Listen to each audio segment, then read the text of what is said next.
So you'd travelled all around the world by this stage, which is pretty incredible, and you were the Queensland champion already. You had multiple offers in the ARL. Why did you choose Canberra? I played for St Helens in 84, 85, and I seen the value of a one-team town. So that was part of the reason. The next reason was that Don Ferner was there. He was obviously the Aussie coach, or going to become the Aussie coach. So you get there, a club on the up, I felt. And I didn't really want to live in Sydney either. That's the other thing, you know, I'm a bit of a country boy. But you were part of this revolution of the Raiders, and you joined, and everything just seemed to change. One of the other reasons I went down south is because you never really quite get recognised. You know, I mean, you look at Wally. He's an Immortal, and they've only got 86 games recorded against his name. It's just, you know, it's just those sort of things that irritate me a lot. And you know, you never really thought of it, well, we can play the game until you actually go down and play in the New South Wales comp and make it down there. It's, you know, going to a club like Canberra, you know, what are you doing that for? What are you doing? So it's another challenge, you know. It's, you know, it was a calculated risk, but you have a crack and see what happens, and then all of a sudden, you know, Wayne comes down and he brings Jacko and Kevy Walters and Steve Jackson, and then all this group of, you know, Laurie Darleys was starting to come through, the, you know, Glenn Lazarus's, the Bradley Clydes, Ricky Stewart's, you know, it was incredible. So just fate. And then we look at the 89 grand final, and I still think holds its hands up as one of the best contests for a decider that we've ever seen. Best experience of my footy club life, you know, to win that. We had to win 9 games straight. And you did it with all your own guys, and you did it up against Balmain, who were the unbackable favourites. They had all the kangaroos. Yeah. They had all the villains and the heroes that we love. Yeah. And you still took it to them. We had a lot of faith in who we were and as a group, and we recognised the fact that they had a very good footy team. But any nasty tactics go on during the game? Not really, no. You're telling me Benny played it? No, we don't. It's sort of, how do you describe it? I mean, it's competitive, you know, so I thought we were playing really well in the first half. We didn't have to change much in the second half. They had a few lucky bounces, but you know, they were playing really well. Their defence was awesome.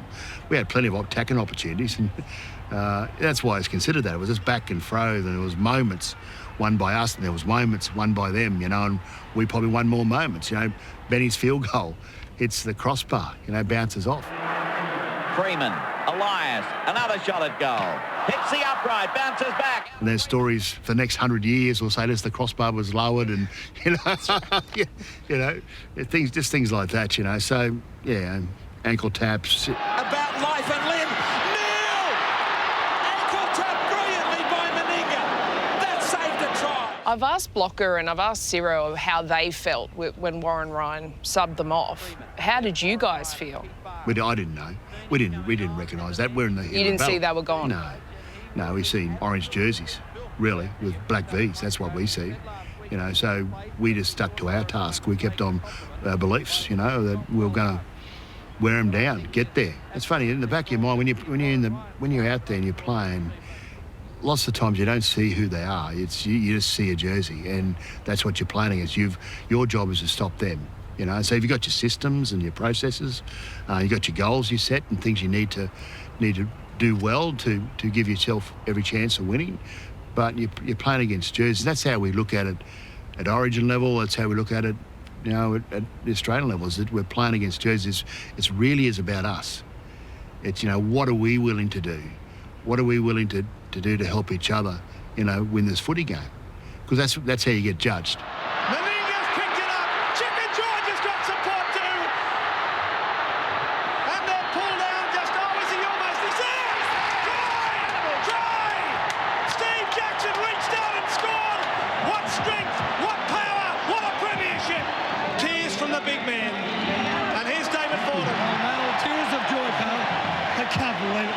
It's the greatest thing that's ever happened to me in football.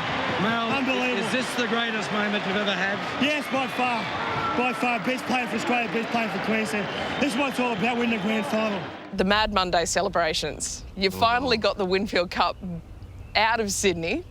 How did you celebrate? Well, I have to say initially, That trophy's been broken many times before us. Was it you or Laurie Daly? No, it was Laurie. No, Are you sure? No, I'm positive because I had to carry the bloody thing. Well, that's right. Yeah, to the civic reception, but it was in the back of a V-dub. You know, it had those little jockey seats. It was sort of sitting there, and we're taking off from Queanbeyan to do a little ticker tape parade into the middle of Canberra, and the Volkswagen took off too quick and it flipped out, and the base just broke.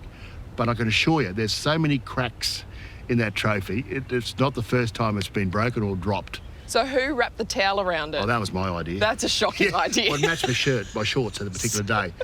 Had the stripes. And you just look like a rock star. Like, you've got the sunnies on, you're in the back of the convertible, red you haven't eyes, slept. Hungover. My favourite story was we were so lauded in those next few days. We could go. As a team, when we did it with great respect. We went to a pub or went to a bar or went somewhere, a restaurant. They'd invite us in, right, and they'd look after us. We didn't have to pay for a thing. We'll go out onto the footway, pathway, and a car would pull over and say, where you want to go to next, and all these sort of things were happening. And I spent $5 in 4 days.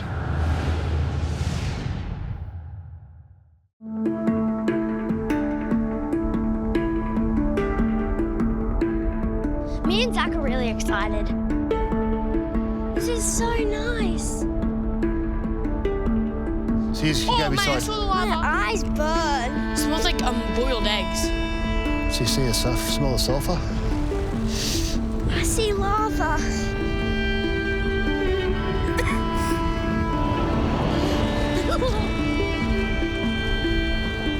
Oh wow, it's filled now because of that big explosion. Do you see all the red? Yeah, it was flying out.